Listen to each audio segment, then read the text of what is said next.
बिस्मिल्लाहिर्रहमानिर्रहीम। आज के इस लेक्चर में हम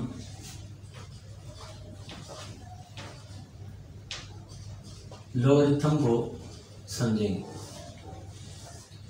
लॉगरिथम किसे कहते हैं, इसको समझने के लिए हम एक एग्जाम्पल लेंगे।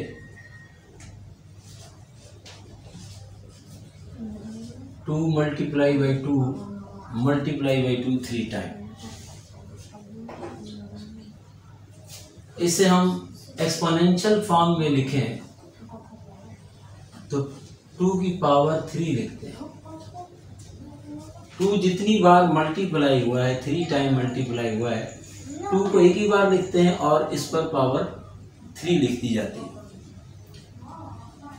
तो इसका मतलब है 2 3 बार 3 टाइम मल्टीप्लाई हो रहा है। और ये इक्वल किसके बनेगा अभी भी, यानी वो सिंगल नंबर कौन सा है, तो 2 2 4 4 2 8। तो यहां हम लिखेंगे 8। यहां आप जरा समझने की बात है, ये जो 2 है इसे हम बेस कहते हैं,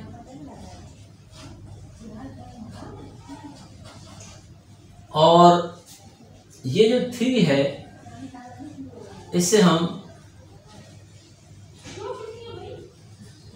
एक्सपोनेंट कहते हैं, और यही 3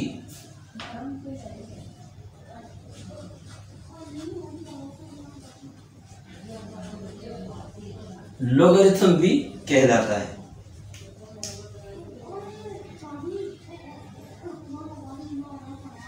सवाल यह है कि ये लॉगरिथम किसका है और एक्सपोनेंट किसका है, यही बात समझने की है। अगर ये समझ जाते हैं आप तो लॉगरिथम को भी समझ जाएंगे। तो देखिए, एक्सपोनेंट ये जो 3 है ये बेस 2 का है, और ये लॉगरिथम 8 का है। 8 प्रोडक्ट कहलाता है।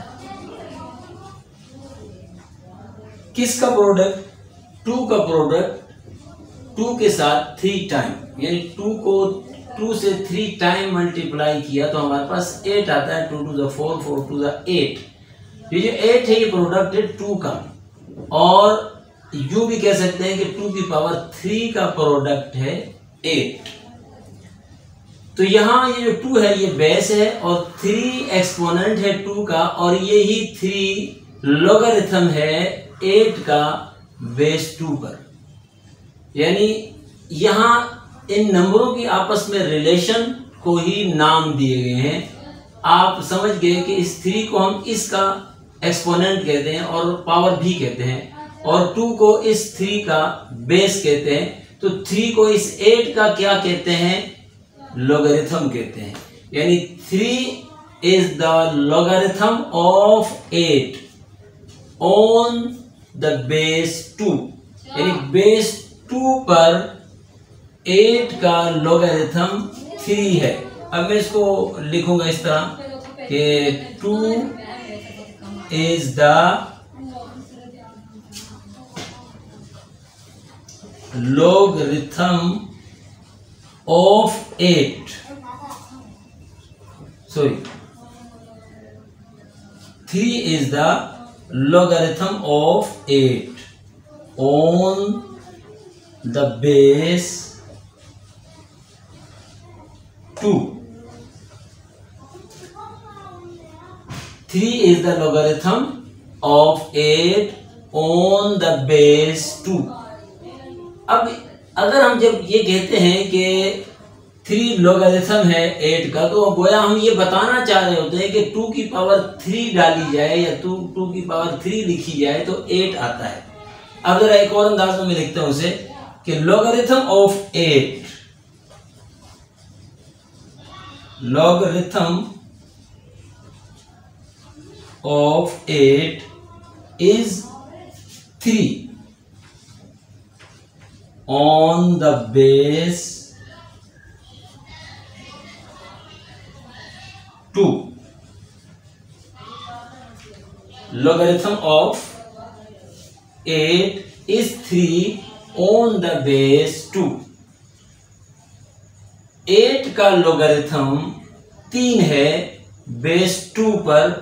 गोया हम ये बताना चाह रहे हैं कि 2 पर पावर 3 डाली जाए तो 8 आएगा। अब अगर आपसे कोई क्वेश्चन करता है कि 8 का लोगरिथम बताएं बेस 2 पर, तो इसका मतलब वो ये क्वेश्चन कर रहा होता है कि 2 पर कितनी पावर डालें कि आंसर 8 आए।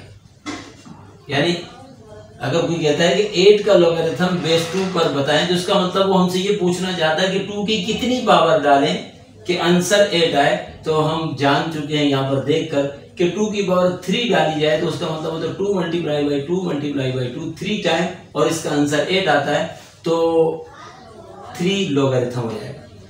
इसको मजीद हम एग्जाम्पल से समझ सकते हैं। इस एग्जाम्पल में आप देख चुके हैं कि जो एक्सपोनेंट है वही लोगरिथम होता है, लेकिन एक्सपोनेंट अगर वो 2 का है तो लोगरिथम 2 का नहीं है, बल्कि लोगरिथम इस प्रोडक्ट 8 का है। यानी 3 इज द लोगरिथम ऑफ 8, या logarithm of 8 is 3 on the base 2। Base 2 क्यों कहा है, तो हम एक मिसाल और लेते हैं कि अगर हम 2 की पावर चेंज कर देते हैं। चले यहां मैं लिखता हूं 2 की पावर में 4 लिख देता हूं। अब 2 की पावर 4 लिखता हूं तो फिर 2 की पावर 4 लिखने से आंसर 8 नहीं आएगा, 2 की पावर 4 लिखने से आंसर 16 आता है। ये तो सादा है, 2 multiply by 2 multiply by 2 multiply by 2। देखें 2 to the 4, 4 to the 8, 8 to the 16। तो इसका मतलब ये हुआ कि अगर एक्सपोनेंट ही को लोगरिथम कहते हैं तो लोगरिथम बेस के बदलने से बदलता है एक बार, और पावर बदल दें तो फिर प्रोडक्ट बदल जाता है। अब 2 की पावर 3 डालें तो 3 लोगरिथम 8 का है, लेकिन 2 की पावर 4 डाल दें तो फिर 8 का लोगरिथम 4 नहीं हो सकता, फिर 16 का लोगरिथम 4 होगा। अब मैं क्या कहूंगा कि 2 is the base of 4 and 4 is the exponent of 2, 4 is the exponent of 2 and 4 is the logarithm of 16 on the base 2। 4 is the logarithm of 16 on the base 2। मैं अगर बेस चेंज कर दूं तब भी 16 का लोगरिथम 4 नहीं रहेगा। यानी मैं अगर थोड़ी सी तब्दीली करता हूं मिसाल में, मैं इसे बताने लगा हूं, तो ये देखें एक और एग्जाम्पल लेते हैं।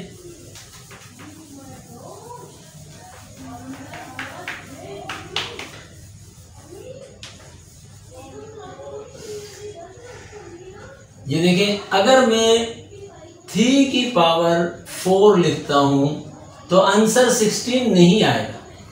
3 की पावर 4 लिखने से आंसर आएगा 3 multiply by 3 multiply by 3 multiply by 3 4 time. 3 3 is 9, 9 3 is 27, 27 3 is 81। तो रिजल्ट ये आया।